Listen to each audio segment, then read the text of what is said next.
Welcome students. இன்னைக்கு கிளாஸ்ல dispersal by water and animals. இப்ப seed வந்து எப்படி water மூலம் and then animals மூலம் spread ஆகுது, dispersal ஆகுது அப்படிங்கறத பார்க்க போறோம். இப்ப dispersal by water. Water மூலம் எப்படி வந்து seed வந்து பரவுது அப்படினு கேட்டா, the dispersal of seeds and fruits by water usually occurs in those plants which grow in or near water bodies. Water பாடிக்கு பக்கத்துல grow ஆகக்கூடிய plants எல்லாம் இருக்கு பாத்தீங்களா, இதெல்லாம் ஈஸியா வந்து என்ன பண்ணும் அப்படினு கேட்டா வாட்டர் மூலம் சீட் வந்து ஈஸியா டிஸ்போசல் ஆகுது. சோ ஈஸியா டிஸ்போசல் ஆகிறதுக்கு கூடிய அந்த அடாப்டேஷன் பை, அதாவது என்னென்ன அடாப்டேஷன் இருக்கணும் அப்படின்னா அந்த தகவமைப்புகள் எல்லாமே இந்த மாதிரி இருக்கக்கூடிய சீட்ல பிரசன்ட் ஆயிருக்கும். அப்கோனிக்கல் receptacles with prominent air space. இதுல வந்து என்ன இருக்கும் அப்படின்னா air space வந்து அதிகமா இருக்கும். இப்ப அப்கோனிக்கல்ஸ் அப்படிங்கிறது என்னன்னு கேட்டா தலைகீழ் கூம்பு வடிவ பூத்தளம் அப்படின்னு சொல்லுவோம். சோ இதுல வந்து காற்று அறைகள் அதிகமா இருக்கிறதுனால வாட்டர் மூலம் என்ன பண்ணும் அப்படின்னு கேட்டா ஈஸியா வந்து டிஸ்பர்சல் ஆகும். அதுக்கு என்ன எக்ஸாம்பிள் கொடுத்திருக்காங்க, நிலும்பூ கொடுத்திருக்காங்க, அதாவது தாமரை. நெக்ஸ்ட் பாருங்க, presence of fibrous mesocarp and light pericarp. Example வந்து கோகனட். இப்ப கனியில் மெல்லிய வெளியுறையும் நார்களான நடு உறையும்.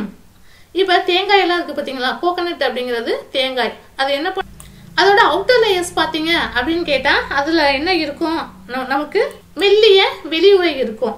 நடுவுல பாத்தீங்க அப்படின்னு கேட்டாக்க நிறைய நார் வந்து பிரசன்ட் ஆயிருக்கும். சோ இந்த கோகனட் என்ன பண்ணும் அப்படின்னா ஈஸியா வந்து வாட்டர் மூலம் dispersal ஆகும். Seeds are light, small, provided with aerial which encloses air. Example, seed எப்படி இருக்கும், ரொம்ப சிறியதா இருக்கும், காற்று வந்து இந்த சீட்ல அதிகமா இருக்கும், வளரிகள் வந்து இதுல பிரசன்ட் ஆயிருக்கும். இதுக்கு எக்ஸாம்பிள் வந்து அள்ளி கொடுத்திருக்காங்க. நெக்ஸ்ட் பார்த்தோம் அப்படின்னா the fruit may be inflated. Heritera litoralis. இதுக்கு எக்ஸாம்பிள். இங்க இருக்கக்கூடிய சீடு ஃப்ரூட்ஸ் எப்படி இருக்கும் அப்படின்னு கேட்டா இது வந்து உப்பிய தன்மையா தோற்றமளிக்கும். ஃப்ரூட்ஸ் எப்படி இருக்கும் அப்படின்னு கேட்டா உப்பி காணப்படும். சோ இது ஈஸியா என்ன பண்ணும் அப்படின்னு கேட்டா வாட்டர் மூலம் ஸ்ப்ரெட் ஆகும். Seeds by themselves would not float, may be carried by water current. Example, coconut.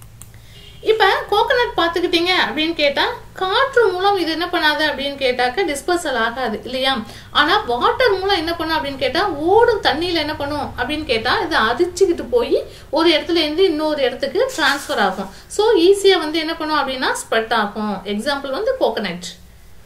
காற்று மூலம் என்ன பண்ணாது கோகனட் வந்து ஸ்ப்ரெட் ஆக முடியாது. ஏன் அப்படின்னு கேட்டா வெயிட் வந்து ஜாஸ்தி. ஆனா ஓடும் தண்ணி என்ன பண்ணும் அப்படின்னு கேட்டா இந்த கோகனட் அதை வந்து அடிச்சுக்கிட்டு போறதுனால ஈஸியா வந்து ஸ்ப்ரெட் ஆகும். அண்ட் தென் டிஸ்போசலும் ஈஸியா ஆயிடும். அதுக்கு கொடுத்துருக்காங்க பாருங்க, நிலும்போ அண்ட் தென் கோகனட். இதெல்லாம் வந்து வாட்டர் மூலம் என்னவாகும் அப்படின்னு கேட்டா ஸ்ப்ரெட் ஆகக்கூடியது. அதாவது இந்த மாதிரி கோகனட் அண்ட் தென் நிலும்போ இதெல்லாம் என்ன பண்ணும் அப்படின்னு கேட்டா ஸ்ப்ரெட் ஆகுறதுக்கு வாட்டர் தான் ஏஜெண்டா இருக்குது. Next dispersal by animals. Animals மூலம் எப்படி வந்து சீடு ஸ்ப்ரெட் ஆகுது அப்படிங்கறத பார்க்க போறோம்.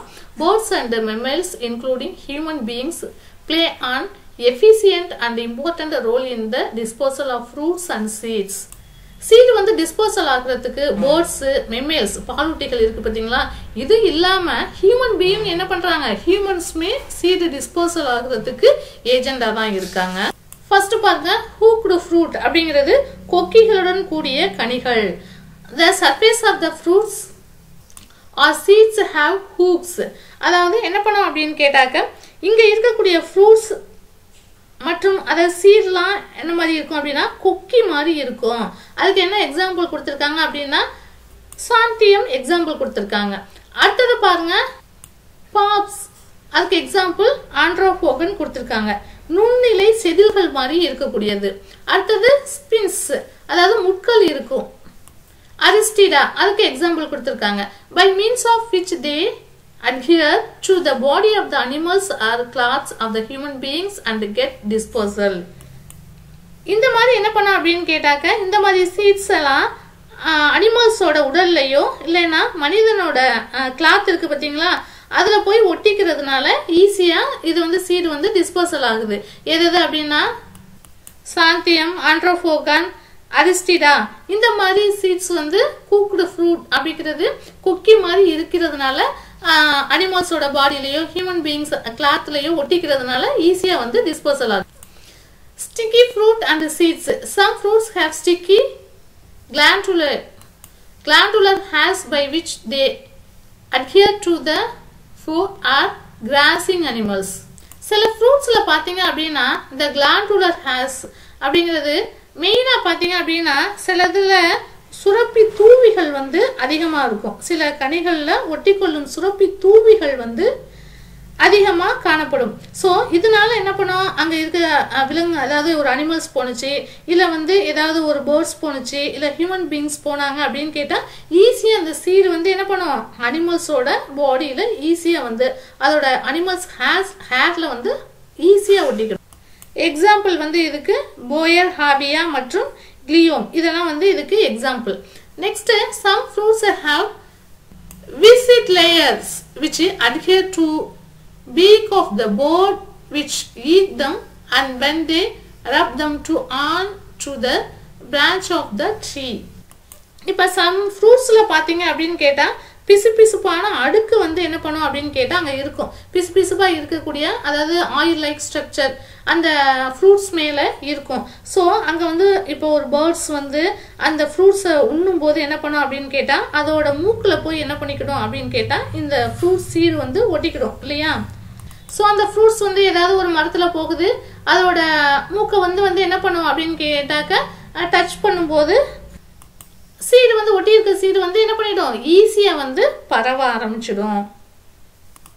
இதுக்கு எக்ஸாம்பிள் என்ன கொடுத்திருக்காங்க அப்படின்னு கேட்டா கார்டியா மற்றும் அலாஞ்சியம் இதெல்லாம் வந்து எக்ஸாம்பிள். ஸோ இந்த மாதிரி சீட்ஸ் என்ன பண்ணும் அப்படின்னு கேட்டாக்க இப்போ பேர்ட்ஸோட மூக்குல போய் ஒட்டிக்கிறதுனால ஈஸியா வந்து என்ன ஆகும், இப்போ ஏதோ ஒரு ட்ரீல போய் அதை டச் பண்ணும்போது என்னவாகுது அந்த சீடு வந்து டிஸ்போசல் ஆகுது. Next fleshy fruits. Some fleshy fruits with conspicuous colors are disposed by human beings to distant place after consumption. Fleshy fruits அப்படிங்கிறது சதைப்பற்றுள்ள ஃப்ரூட்ஸ் தான், சதைப்பற்றுள்ள கனிகள் இருக்கு பார்த்தீங்களா அதை தான் ஃப்ளஷி ஃப்ரூட் அப்படின்னு சொல்லுவோம். ஸோ இந்த மாதிரி ஃப்ரூட்ஸை வந்து என்ன பண்ணுவாங்க ஹியூமன்ஸ் வந்து சாப்பிட்டுட்டு அதை ரொம்ப டிஸ்டன்ஸில் வந்து தூக்கி எறிவாங்க. தூக்கி எறிகிறதுனால என்னவாகும் அப்படின்னு கேட்டால் சீடு வந்து டிஸ்போசல் ஆகுது. அதுக்கு என்னென்ன எக்ஸாம்பிள் கொடுத்துருக்காங்க மேங்கோ அண்டு டிப்ளோசைக்ளோஸ் இதெல்லாம் இதுக்கு எக்ஸாம்பிள். சன்ஃப்ளவர், பப்பையா இதெல்லாம் எக்ஸாம்பிள் கொடுத்துருக்காங்க பாருங்க. ஸோ இன்னைக்கு கிளாஸ்ல வந்து டிஸ்போசல் ஆஃப் வாட்டர் பார்த்தோம். அடுத்தது பார்த்தோம் அப்படின்னா டிஸ்போசல் ஆஃப் அனிமல்ஸ் பார்த்தோம். சீடு வந்து எப்படி வாட்டர் மூலம் அண்ட் தென் அனிமல்ஸ் மூலம் எப்படி ஸ்ப்ரெட் ஆகுது அப்படிங்கிறத பார்த்தோம். Okay, thank you students. ஏதாவது டவுட் இருந்தால் நம்பருக்கு கால் பண்ணி கேளுங்க. தேங்க்யூ.